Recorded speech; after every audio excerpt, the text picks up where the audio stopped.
परम मंगलमय परात्पर अखिलेश्वर अकारण करुणा वरुणालय भक्तवांछा कल्पतरु तड़िद्युति विनिंदिक पीतांबरधारी श्री बालकृष्ण लाल की वांग्मयी प्रतिमूर्ति श्रीमद्भागवत महापुराण विराजमान सभी संतजन संत वृंद विद्वत वरेण्य विप्र आचार्य वृंद संगीताचार्य गंधर्व वृंद भगवत चरण अनुरागी श्रोत्री वृंद स्नेहमयी भक्तिमती आदरणीय मातृशक्ति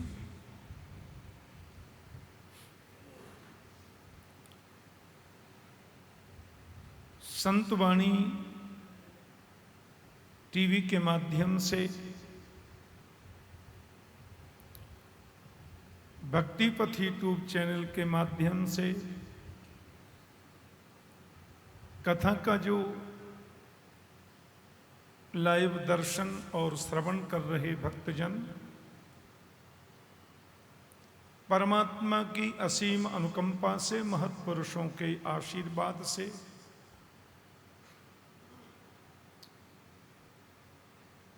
शिक्षा के मंदिर दिल्ली समालका स्थित हीरा पब्लिक स्कूल के इस पवित्रतम प्रांगण में वैकुंठवासी श्रीमान हरिवंश सिंह वत्स जी, माता मिस्त्री देवी वत्स जी, उनके पुण्य स्मरण में पावन स्मरण में वत्स परिवार की भावना श्रद्धा प्रीति के फलस्वरूप आप समस्त लोगों की पवित्र उपस्थिति में पंचम वेद यानी कि वैदिक वाङ्मय का सर्वोच्च सद्ग्रंथ श्रीमद् भागवत जी के पावन भक्ति अनुष्ठान के साप्ताहिक अनुष्ठान के तृतीय दिवस में हम लोग प्रवेश कर रहे हैं। भगवान सुखदेव व्यास मंच पर बैठे हैं। सुखदेव स्वामी बीतराग हैं, परमहंस हैं,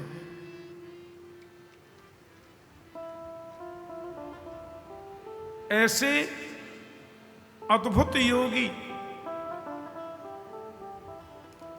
भूत भविष्य और वर्तमान के बारे में जो सब कुछ जानते हैं। कोई आश्रम नहीं है, कोई कमरा नहीं है, कोई शिष्य एवं शिष्या भी नहीं है। 5 घरों से भिक्षा लेते हैं भगवान सुखदेव। देखो कितना कड़ा नियम है। और ऐसा नहीं कि घर के द्वार पर जाके मंजीरा फोड़े ही जा रहे हैं, जल्दी लाओ। सगो दोहन मात्र मिहि ग्रहेषु ग्रह में दीना। परमहंस परम मुनि सुखदेव जी का नियम है कि जितनी देर में गाय दुही जाती है उतनी देर द्वार पर खड़े रहते हैं। एक भारतीय गाय को दुहने में 5-6 मिनट लगते हैं। अब उतनी देर द्वार पर खड़े, भिक्षा मिल गई तो ठीक, नहीं मिली तो और बढ़िया। 5 घरों के द्वार पे जाना है, बस छठवां नहीं। ऐसा भीतराग, ऐसा परमहंस, ऐसा योगी, ये भगवत प्राप्त संत हैं। और देवो भूत्वा देवम यजेत की परिभावना में देखें तो फिर ब्रह्मवित् ब्रह्मैव भवति, ब्रह्म को जानने वाला ब्रह्ममय हो जाता है। जो भगवान से प्रेम करता है वो एक दिन भगवान ही हो जाता है। आप तो ये समझ लो। बोलो जय श्री कृष्ण। अरे भाई, लाली मेरे लाल की जित देखूं तित लाल, और लाल ही देखन में गई मैं हूं है गई लाल। तो ब्रह्मविद ब्रह्मैव भवति, ऐसा सुखदेव का जीवन। मेरा भाग्य आप आए। अब मैं आरती पूजा में और इन सब चीजों में आपका समय कैसे ले सकता हूं, क्योंकि आपका तो मूल्यवंत समय है। सुखदेव जी का समय बड़ा मूल्यवान है। बस, और मेरा तो छोटा सा प्रश्न है। अब हजारों महात्मा बैठे थे बड़े समाधि में, अब सुखदेव जी स्वामी बोलेंगे। राजा परीक्षित ने पूछा, मेरा सिर्फ एक ही प्रश्न है, जल्दी मरने वाले की मुक्ति का उपाय क्या है? भैया, जिसको 7 दिन में मर जाना है, जिसके जीवन का 7 ही दिन शेष है, कैसे मिलेंगे उसको भगवान? कैसे मिलेगी उसको मुक्ति? सुखदेव जी बोले, आपका नहीं, ये दुनिया का प्रश्न है। बरी आने सते प्रश्न कृतो लोह कही तो नप। अरे सब 7 ही दिन में जन्म लेते हैं, 7 दिन में पाप पुण्य करते हैं, 7 ही दिन में मर जाते हैं। 7 दिन का 7वां दिन, 7 दिन का 7वां दिन और 7 दिन का 7वां दिन। उसी में पाप, उसी में पुण्य, उसी में जन्म, उसी में मृत्यु। और उपाय तो मैं बहुत संक्षिप्त में कह दूं, सब जगह से मन को हटाकर गोपाल जी में लगा दो, बस मुक्ति तुम्हारी मुट्ठी में है। अरे गुरु जी, ये मन ही तो नहीं लगता, मन तो भटकता है। मन भगवान में कहां लगता है? हम हीरा पब्लिक स्कूल के इस प्रांगण में बैठे हैं और देखो, मन तो इंडिया गेट में घूम रहा है। ये चला गया कनॉट पैलेस, ये नेहरू पैलेस घूम रहा है।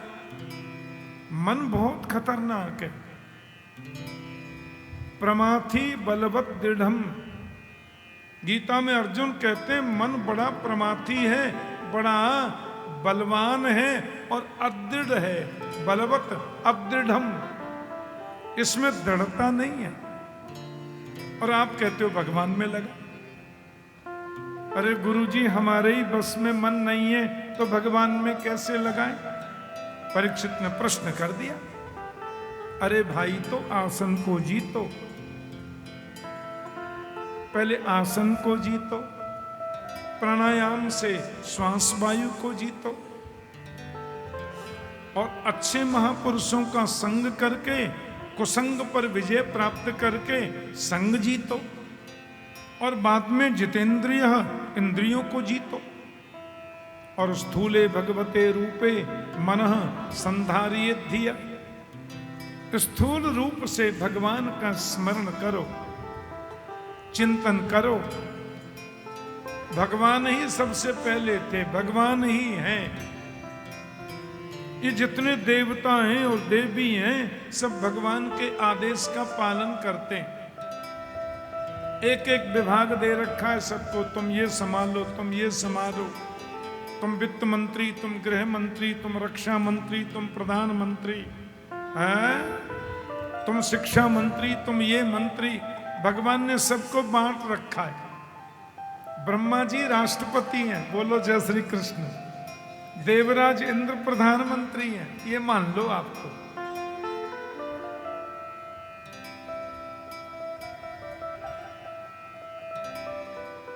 हाँ, वरुण देवता जल मंत्री हैं, वायु देवता जो हैं वो ऑक्सीजन मंत्री हैं, अग्नि देवता फायर मिनिस्टर हैं, बोलो जय श्री कृष्ण।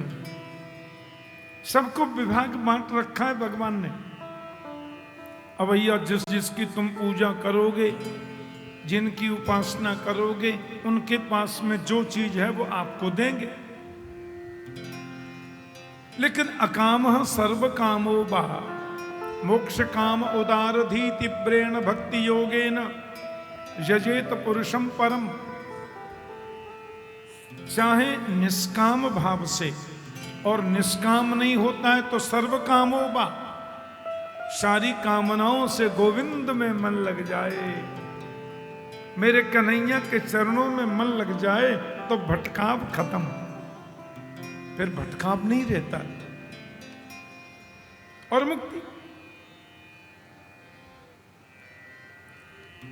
भगवान जब शयन कर रहे थे, नाभि से कमल प्रकट हुआ, उस पर ब्रह्मा जी हुए, चतुश्लोकी भागवत का उपदेश किया मेरे प्रभु ने।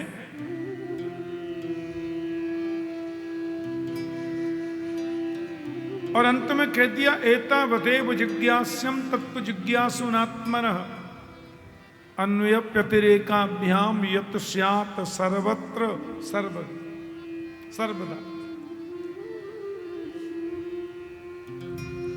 भागवत का मतलब तो भगवान का होता है ना, और भगवान का बनना है तो कोई जाति नहीं, कोई बिरादरी नहीं। भगवान का होने के लिए तो भगवान का होना जरूरी है, और भगवान का होना जरूरी है के लिए क्या बोले, भगवान का हूं ये विश्वास जरूरी है। हम भगवान के नहीं है तो कौन के बताओ। भगवान नहीं बनाया है, भगवान पालन कर रहे हैं, तो भगवान के तो हम ऑटोमेटिक हैं ही, लेकिन हम भूल गए, इसलिए मन भटक रहा है, ये मेरा वो मेरा, ये मेरा वो मेरा।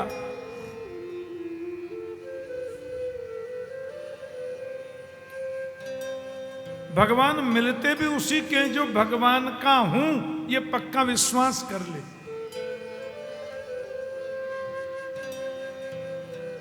विदुर जी तो दासी के बेटे थे, और कौरवों के यहां पर जो स्थिति बनी, महात्मा विदुर का अपमान हो गया, महामंत्री पद से रिजाइन दे दिया, नहीं चाहिए मंत्री पद।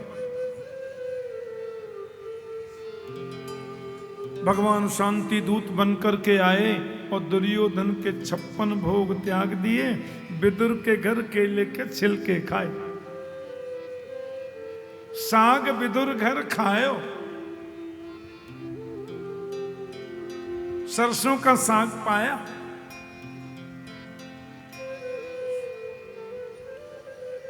विदुर ने लड्डू भी दिया तो पसंद नहीं। आप भगवान को भोग में क्या समर्पित करते हो वो महत्वपूर्ण नहीं है, पर कितने प्रेम से समर्पित करते हो वो महत्वपूर्ण है। बोलो जय श्री कृष्ण। प्रेम से करो ना समर्पित।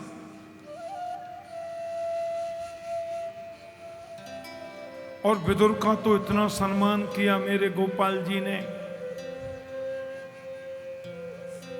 हाँ, भगवान का जब विवाह हो गया 56 भोग लगे।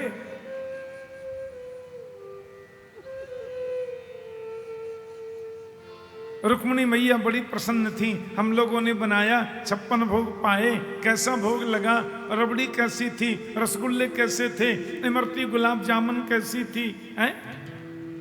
खुरचन कैसी थी महाराज, एक एक बताओ ना जरा। हम सबने मिलके बनाया, 56 भोग लगे। भोग कन्हैया बोले देखो रुक्मिणी देवी तुम्हारा सब सम्मान है, आपने जो बनाया उसके लिए हम आदर करते हैं, लेकिन भोग का और स्वाद का जहां तक प्रश्न है, मेरे 24 अवतारों में मुझे 2 जगह ही भोजन करने में आनंद आया।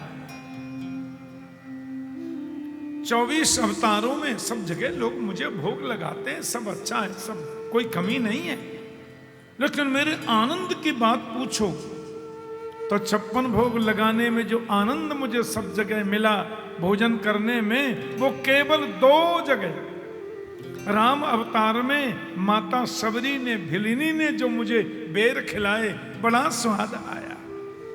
या तो फिर कृष्णावतार में काकी जी ने, विदुरानी मैया ने जो मुझे कदली के छिलके खिलाए, उसमें बहुत आनंद आया। अब पदार्थ का महत्व क्या रहा? महत्व तो प्रेम का है भाई जी। प्रेम से जो समर्पित करोगे। भाव का भूखा हूं मैं, भाव ही बस सार है। भाव से मुझको भजे तो भव से बेड़ा पार है।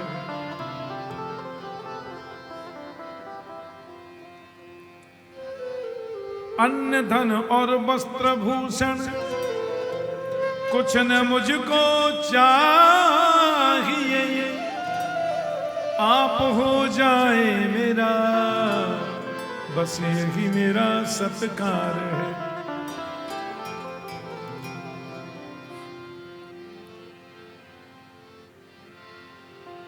भाव बिन कुछ भी वो देवे, मैं कभी लेता नहीं।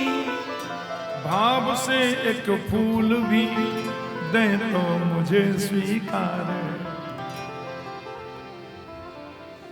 बांध लेते भक्त मुझको प्रेम की जंजीर में, इसलिए इस भूमि पर होता मेरा अवतार है। प्रेम में बड़ी ताकत है। राम है केवल प्रेम पियारा। भाई जी, भगवान को प्रेम प्रिय है और कुछ प्रिय नहीं। प्रेम से भजो। उद्धव जी महाराज से कहा था, मेरा विदुर मिले तो समाचार कहना। आज विदुर जी उद्धव जी को मिल गए वृंदावन की गलियों में। कल कल निनादिनी पावन यमुना के तट पर दोनों मिले और दोनों ही रो रहे हैं। विदुर जी तो यूं रो रहे हैं कि भैया अब बात यह है कि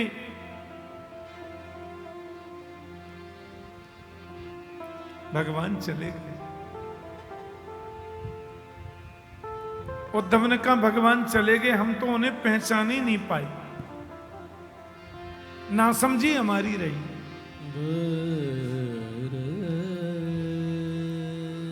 और खूब रोए।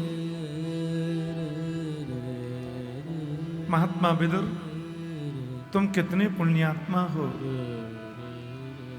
अपनी लीला संपन्न करके प्रभु जाने लगे तो तुमको खूब याद किया, तुम्हारा बड़ा स्मरण किया और जीवन की विपत्ति, प्रपत्ति, आपत्ति, ताप, संताप, इन सबसे छुटकारा दिलाने की ताकत केवल भगवान की कथा में है। तब कथामृतम तप्त जीवनम कवि भिरीडितम कल्मषापहम। अरे श्रवण मंगलम श्रीमदाततम भुविगणन्ति ते भूरिदा जनाः। भगवान की कथा अमृतत्व प्रदान करती है, अमरत्व प्रदान करती है। उद्धव जी ने कृष्ण कथा सुनाई, महात्मा विदुर ने सुनी। भगवान ने जो तुमको आत्मोपदेश किया लास्ट में, वो बोलो ना। बोले नहीं बोल सकता। आत्मज्ञान का उपदेश करने की सामर्थ्य तो केवल या तो सन्यासी में है या ब्रह्मवेत्ता ब्राह्मण में है।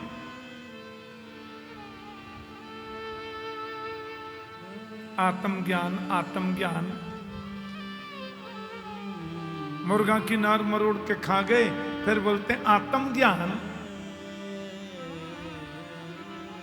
आत्मज्ञान की चरमोत्कृष्ट परिणति में पहुंचने वाला व्यक्ति, बहुत ध्यान से सुनना, जो आत्मज्ञानी है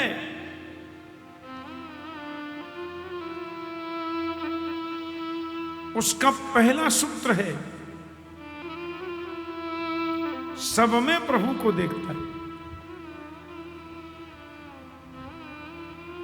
यो मां पश्यति सर्वत्र सर्वं च मयि पश्यति तस्याहं न प्रणश्यामि सच में न प्रणश्यति। भगवान गीता में कहते हैं, यो मां पश्यति सर्वत्र, जो सब जगह मुझे देखता है, और सर्वम च मयि पश्यति, जो सब में मुझे देखता है।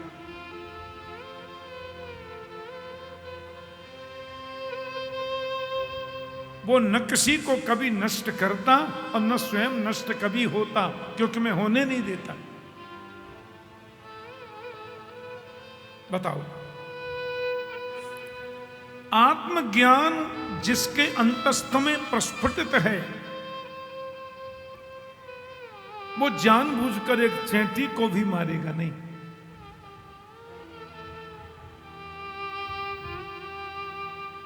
आत्मज्ञान बिना नर भटके, कोई मथुरा कोई काशी, वो सुन सुन आवत हांसी, पानी में मीन प्यासी। कबीर जी के इस दोहों को, कवित्वों को, लाइनों को लोग गाते हैं, पर अमल कितना करते हैं?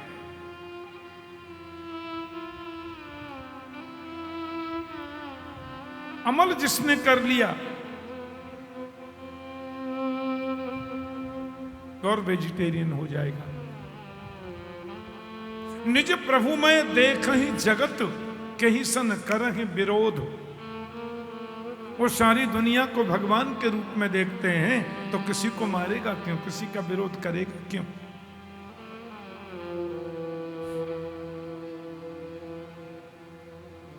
ऐसा ब्रह्मवेत्ता, ब्रह्मर्षि या ब्रह्म को जानने वाला दंडी स्वामी,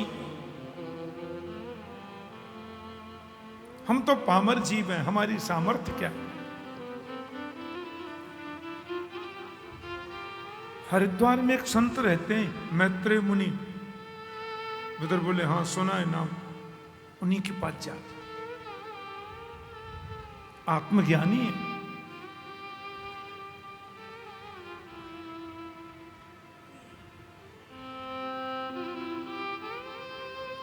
द्वारिहि दुनद्याम ऋषभक कुरूणाम मैत्रेय आसीन अवगाध बोधम। गंगा जी की दो धाराएं हरिद्वार में हैं विदुर। उन दोनों धाराओं के बीच में एक बहुत विशाल टापू है। हजारों प्रकार के वृक्ष हैं, हरियाली है। उसी टापू में आहा एक बहुत बड़ा गुरुकुलम है। उस गुरुकुल के अधिष्ठाता हैं मैत्रेय मुनि।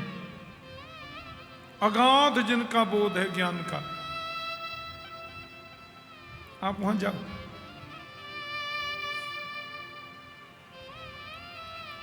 समाधान मिलेगा। समाधान तो अंदर ही होता है। समाधान जब भी मिला, जिसको भी मिला, अंदर से ही मिला।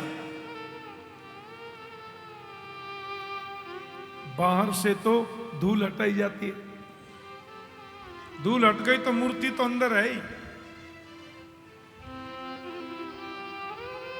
ये हमारे दादाजी की हवेली है। अच्छा, हम तो विदेश में रहते थे महाराज, अब आ गए, थोड़ा डिस्टेंबर करा दें, हवेली है दादा की। हवेली में अंदर गए, ड्राइंग रूम, डाइनिंग रूम और फलाने रूम। अब जैसे ही वो वेटिंग रूम में गए, वहां एक बहुत बड़ा चित्र लगा है। उनके मुनीम जी बोले राम दरबार है, पर भैया दिख तो नहीं रहा। बोले धूल जम गई है। एक झाड़ू होता है मोर पंख का, उससे थोड़ा थोड़ा थोड़ा थोड़ा थोड़ा थोड़ा झाड़ा, धूल झड़ती गई। जैसे पूरी धूल झड़ी, फिर थोड़ा कपड़े से पोंछा, फिर कपड़ा थोड़ा गीला किया, गीले करके फिर अरे अंदर इतनी सुंदर राम दरबार की झांकी कांच के भीतर। राम जी, भरत जी, लक्ष्मण जी, जानकी जी, शत्रुघ्न जी, पूरा दरबार, हनुमंत भी विराजमान है, चौकी हनुमंत वीर। तस्वीर तो थी, अंदर ही थी झांकी, पर धूल हटना जरूरी है। ज्ञान कहीं से लाया नहीं जाता, वो तो अंदर बैठा है। सत्संग में हम जाते हैं, कथा में हम जाते हैं, तो अज्ञान की धूल जो ऊपर जमी हुई है, सत्संग उसको हटाता है, ज्ञान तो अंदर से ही प्रकट होता है। बोलो जय श्री कृष्ण।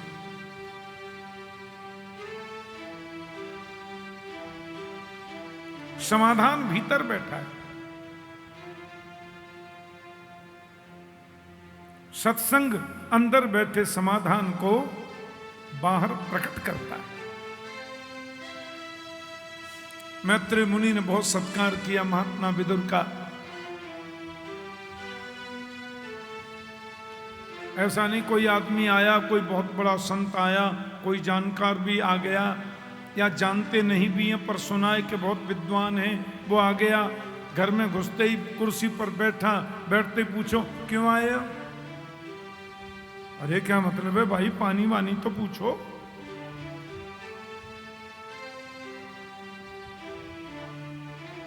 अब कहां वृंदावन, वृंदावन से विदुर जी आए 350 किलोमीटर पैदल चल के।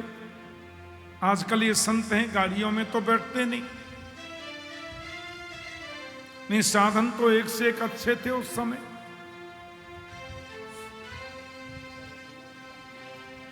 महात्मा विदुर,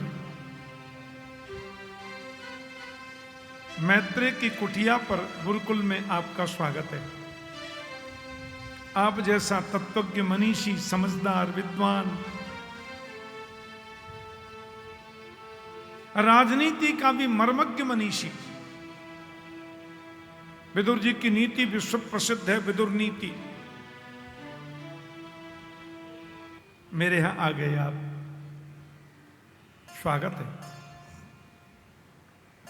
आप स्नान कर लें, स्वल्पाहार ग्रहण कर लें, फिर बाद में मिलते हैं।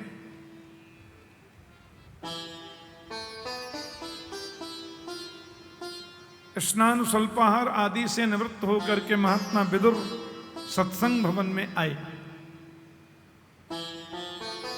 ये बटुक ब्रह्मचारियों ने बड़ा अभिनंदन किया उनका, वेद मंत्रों से किया। बड़े बड़े बटुक ब्रह्मचारियों ने वेद मंत्रोच्चार करके अभिनंदन किया। फिर पूछा आपका पधारना कैसे हुआ? अरे महाराज, प्यास लगती है तो पानी खोजना पड़ता है, मैं पिपासु हूं, जिज्ञासु हूं।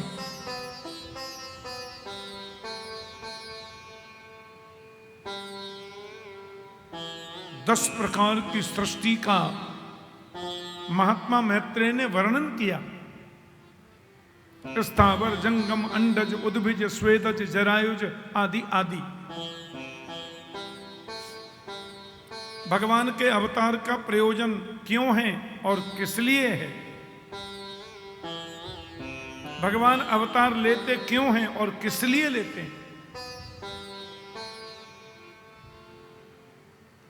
पापी को जन्म देकर उससे पाप करा के लोगों को तड़पाना और लोगों की स्तुति पर फिर कहना कि मैं आता हूं, ये नाटक क्यों?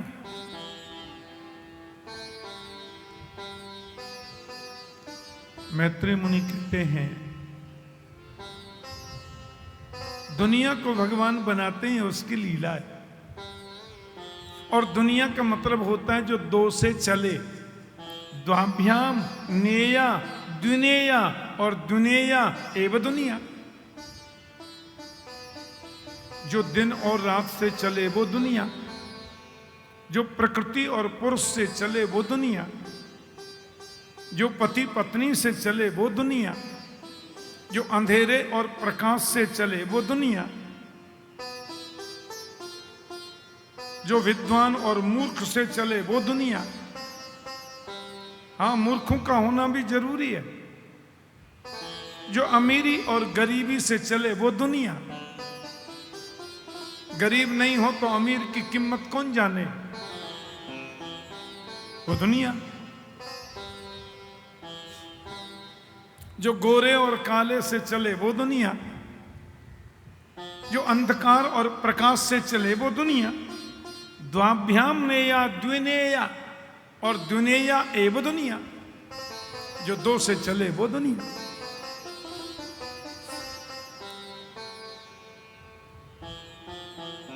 परमात्मा का आगमन जो होता है विदुर, वो राक्षसों को मारने के लिए नहीं होता।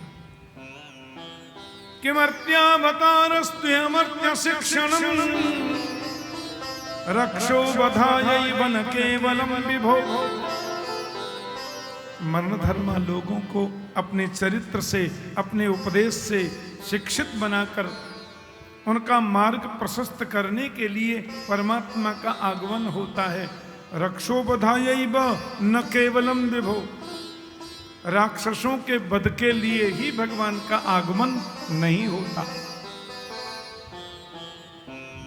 भगवान चाहे तो राक्षस पैदा ही न होने दे, और भगवान चाहे तो राक्षसों को बैठे बैठे मार दे।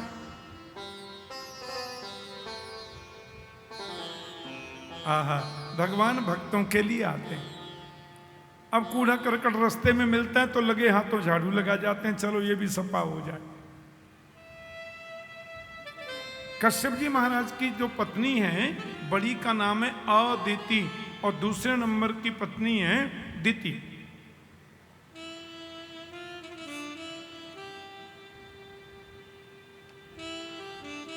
अब दिति महारानी ने दो पुत्रों को जन्म दिया। ये परमात्मा के पार्षद हैं, एक जय है, दूसरा विजय है।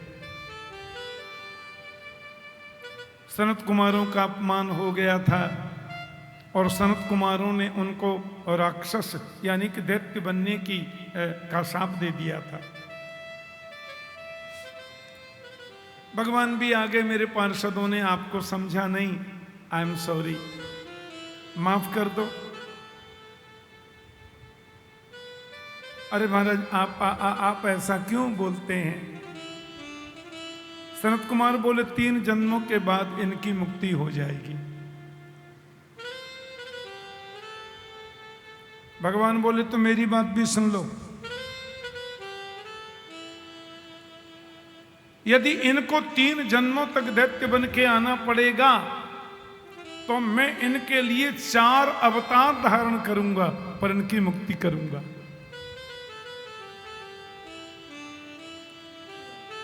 वही जय और विजय पहले जन्म में हिरण्यकश्यपु हिरण्याक्ष बने तो भगवान ने 2 अवतार लिए,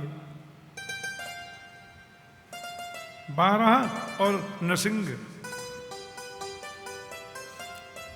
ये दोनों दूसरे जन्म में रावण कुंभकर्ण बनकर आए तो भगवान ने राम अवतार लेके इनका उद्धार किया।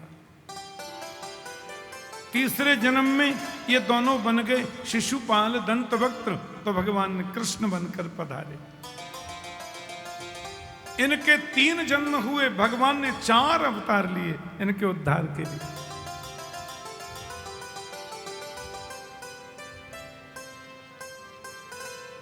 तो हिरण्य एक बार तो उन्होंने कहा नहीं, एक काम हो सकता है, ये लोग यदि चाहें तो भक्त बनकर के 7 जन्मों तक दूर रहें। ये 7 जन्मों तक भगवान के भक्त बनकर पृथ्वी पर जाएं और 7 जन्म के बाद वैकुंठ में आ जाएं, और दैत्य बनकर के जाएं तो 3 जन्मों के बाद मुक्ति हो जाएगी। अब इनसे पूछ लो, इनको भक्त बन के जाना है कि वो? उनका नहीं, हमको तो राक्षस बन के जाना ही पसंद है, दैत्य बन के जाएंगे वही ठीक है।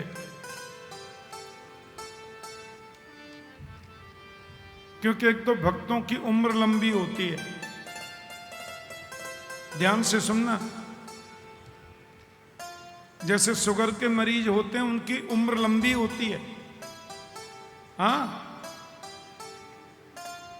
शुगर के जो मरीज होते हैं, शुगर की बीमारी महाराज ऐसी वफादार बीमारी, आपसे क्या बताएं, जीवन भर आपका साथ देती है।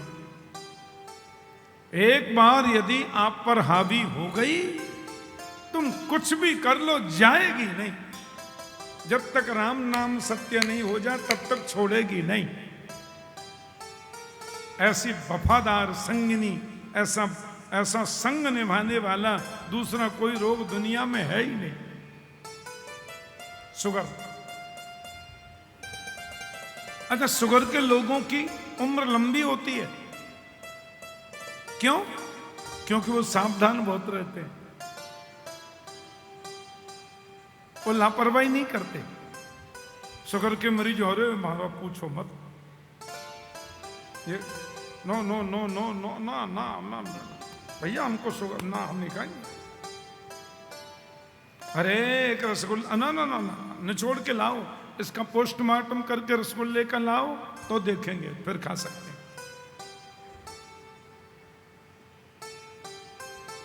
या शुगर पी लेंगे, सवेरे घूमेंगे एकदम टाइम से, भैया घूमना है, शुगर है हमको। चाय फीकी पिएंगे, सावधान रहते हैं ना। और सावधानी हटी और दुर्घटना घटी। सावधानी यदि नहीं रखे तो धीरे धीरे फिर किडनी इफेक्ट, फिर लीवर इफेक्ट, फिर ये, फिर आंखों की रोशनी, फिर सुनना कम, फिर राम नाम सब। ऐसे ही भक्त लोग जो होते हैं उनकी उम्र भी लंबी होती है, क्योंकि भक्त चेंटी को भी मारता नहीं। अरे राम राम राम, इसमें राम जी बैठे, सिए राम में सब जग जानी, करो प्रणाम जोर जुग पानी। आप हमारे संत वाणी चैनल को सब्सक्राइब करें, वीडियो को लाइक करें, शेयर करें और हाँ, बेल आइकन पर क्लिक करना बिल्कुल ना भूलें, ताकि हमारी किसी भी वीडियो की सूचना सबसे पहले आपको मिले।